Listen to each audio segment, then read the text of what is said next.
Restoranlarda belə bu qədər ləzzətli alınmır. Hər kəsi salamlayıram. Bugün sizlərə çox ləzzətli bir reseptlə gəlmişəm. O qədər ləzzətli idi ki, videonu sizə salam vermədən başladım. Bu cür dürümləri və kebabları mən də bir çox restoranda yemişəm. Amma heç birini bu qədər bəyənməmişəm. Niyə deyə soruşsaz, çünki ya quru olurdu, ya da ədviyyatı çox olurdu. Amma bunu özüm hazırladığıma görə ədviyyatına özüm qərar vermişəm. Və ona görə də tam istədiyim kıvamda hazırlamışam. Biberləri niyə bıçaqla doğradığımı soruşsaz, çünki blenderim xarab olub. Ona görə də əllə doğramalı oldum. Sizin blenderiniz işləyirsə, o zaman ən rahatı siz blenderlə edin. İstifadə etdiyim ərzaqların miqdarını hər birini aşağıda qeyd eləyəcəm. Biberlərimi, soğanımı və göyərtimi də xırda-xırda doğradıqdan sonra ətə əlavə edirəm.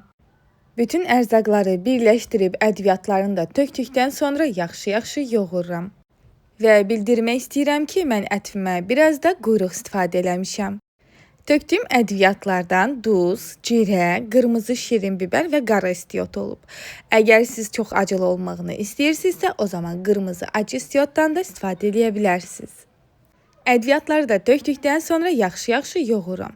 Bəlkə də yoğurmağım 5-10 dəqiqə çəkdi. Ərzaqların bir-birinə tam keçməyini istəyirdim. Ləzzətləri bir-birindən keçdikdən sonra bişirəcəyim qaba tökürəm. Siz istəsəz taxta şişlərə də çəkə bilərsiniz. Amma belə hazırlamaq daha rahat olur. Həm də düşünürəm ki, daha ləzzətlidir. Taxtalara elədikdə məncə daha quru olur.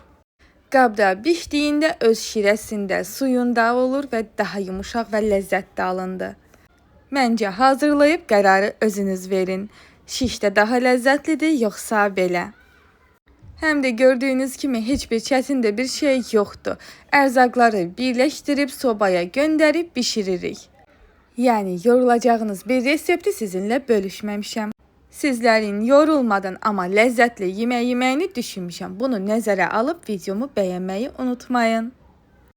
Əti yaxşı hamarladıqdan sonra hissələrə bölüb öncədən isidilmiş sobada bişirirəm. Birazdan sizə bişmiş son halını göstərəcəm. Bu arada kanalıma hələ də abunə deyilsinizsə, abunə olmağı unutmayın. Abunə olun ki, növbəti paylaşacağım videoları qaçırtmayasınız. Videomu bəyənib yazsaz çox sevinərəm. Bonus olaraq Instagramda və TikTokda da səhifəm var. İstəsəz oradan da izləməyə ala bilərsiniz. Abunə olaraq dəstək olan hər kəsə təşəkkürlərimi bildirirəm. Bu arada qızlar, məsləhət bildiyiniz yaxşı blender markaları da varsa, o zaman rey bölməsində bildirin. Çünki yaxşı bir blenderə çox ehtiyacım var.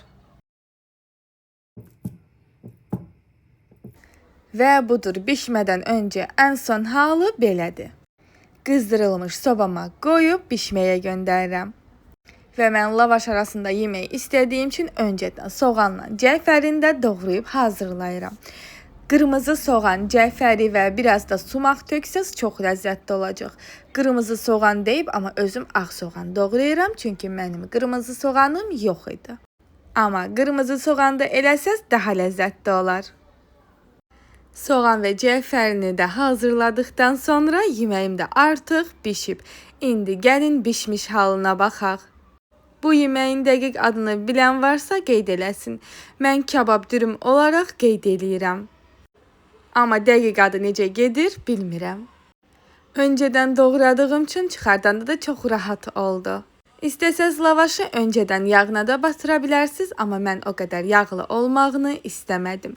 İstiliyi buradan da görünür. Təzə-təzə əti çıxartmışam və budur. Ətin yumuşaqlığı, ləzzəti videodan görünür.